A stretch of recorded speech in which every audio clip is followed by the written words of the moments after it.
So, a lot of people are talking about a very poor unit sales year for Tesla. First quarter, we get that. The first quarter is not going to be great. I keep having these glitches in my computer. The first quarter is not going to be great. So, what do we think is going to happen for the whole year? Well, a lot of people are saying, gee, it might be the same as last year, maybe only less than 1.8 million. Some people are saying it might be even worse than that. And then you have the last time we heard from Elon Musk actually making a statement on the subject, a 20 to 30% gain over 2024 numbers. Well, there's been, talk that at the last conference call that was not reiterated and it just said there'd be an increase or something like that. I don't remember the exact words. I am going to make the case that this is going to be a bonkers year, or at least a very good year for Tesla vehicles. Even though, to a certain extent, a lot of us who follow Tesla and produce these videos think that the vehicle count is not going to be so critical anymore. I'm still going to make the case it's going to be a very, very good year, and that Elon's original projection of 20 to 30% probably is about right on. So where would I start with that analysis? Well, I'm going to say that the number is going to be 525,000 additional vehicles. And rather than attack it from, taking them warehouse or factory by factory or something like that, I'm just going to go vehicle by vehicle and suggest some rather, I think, modest likelihoods of increases. And then you could decide whether you think that my modest ideas are too optimistic or maybe they're not. Anyway, let's start with the Model Y. All right.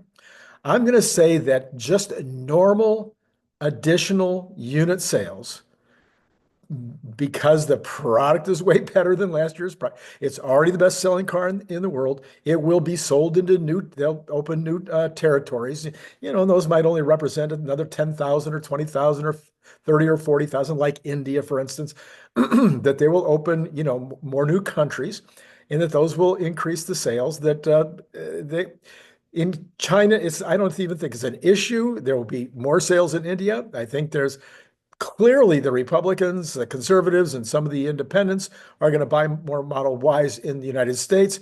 So then that leaves Europe and the countries where they export from Berlin. And I'm just saying, same thing. I think we're going to be surprised that the whole suggestion that people are going to walk away from Tesla Model Ys because of the political nonsense is going to turn out to be nonsense. So I think 100,000 Model Ys because it's better, because people are upgrading their existing vehicle, because people were Osborne last year. They've been waiting and waiting and waiting for the new Model Y.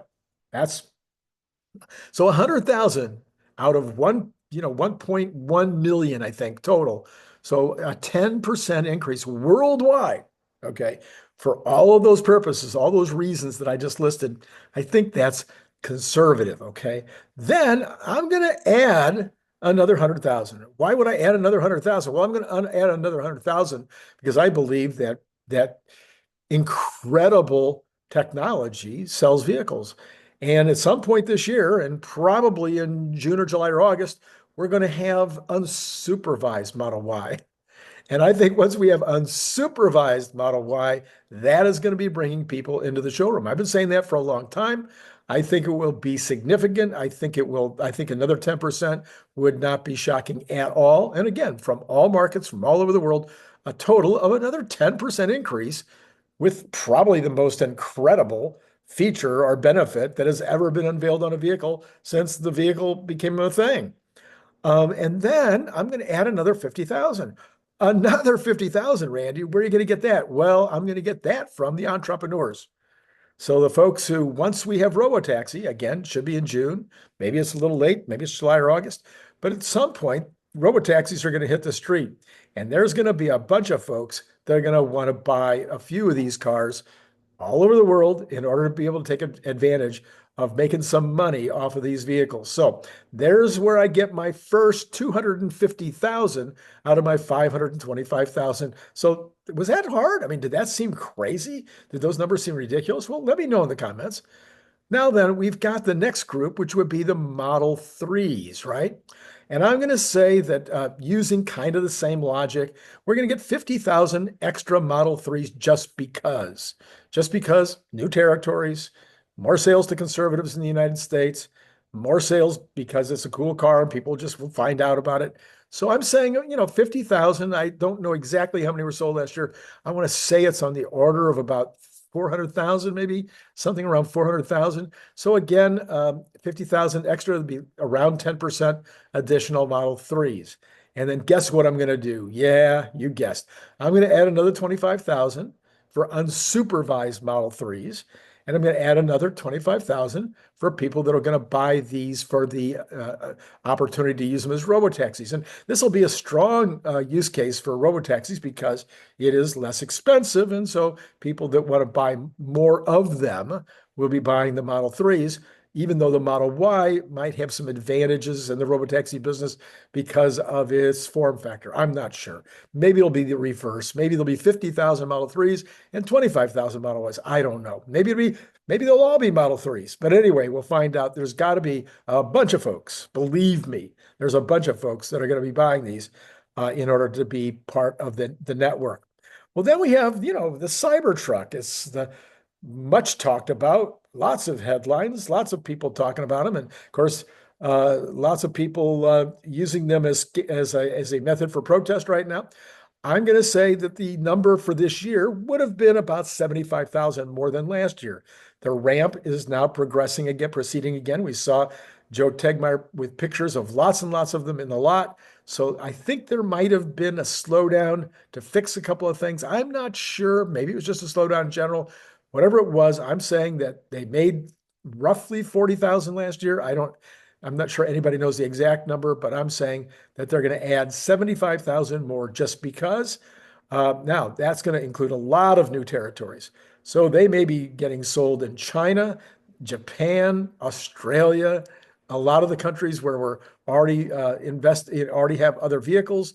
The Cybertruck is going to be added to them. And then at some point, they're going to drop the price and then the sales will really start to accelerate. So I think 75,000 is kind of a small number just as an additional, plus over last year. And then I think about 25,000 will be sold because of entrepreneurs.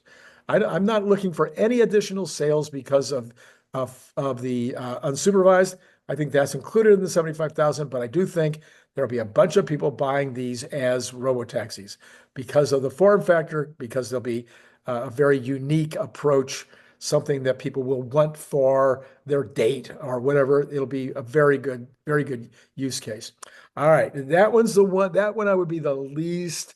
I think it's going to be true, but I'm not 100%. All right, now we've got 50,000 Model Qs. Okay, and that's a number that only assumes one factory making them, because that's based on a ramp. Now, it may be, and there's been suggestions made, and it's probable that it's going to be made in 4 factories, or at least 3. So if it's made in 3 factories, you can add to that number. Maybe it's going to be 100,000. So I'm figuring 50 to 100,000, but let's just go with 50,000 Model Qs. They'll be ramping up. It might take time. We're not sure. It's a brand new product. So 50,000 Model Qs, I think, is a very, very safe number for this year. Okay, then we got Model S. And by the way, some of those Model Qs will definitely be going into robotaxis, but I'm thinking this is not going to be about demand. The 50,000 number I've got here has nothing to do with demand. It's all about the ramp. So following year, 2026, they're going to sell a lot of Model Qs. But in 2025, I think production will allow 50, or if it's in 3 or 4 warehouses, or three or 4 manufacturing facilities, it could be a lot more, maybe 100,000. Then we got the Model S and Model X. I'm saying 25,000 there combined for unsupervised and entrepreneurs.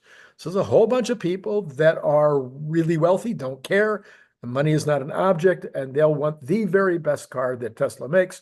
They will want the very most fun with the gull wing doors and the whole 9 yards. So I'm saying that we'll get an increase of 25,000 Model S and Model X due to the unsupervised aspect and entrepreneurs wanting them for a step-up car, for the car, again, that people would use for very special occasions. And then, it could be out there at regular price, even when it's not being picked up at higher prices. So that is my analysis. That comes to 525,000 vehicles. If I was a little too aggressive on the Cybertruck, maybe I'm not aggressive enough on the Model Q. But I'd love to hear what you have to say about it. What is your thinking about all those numbers? So, speaking of numbers, it's always fun to take a quick look.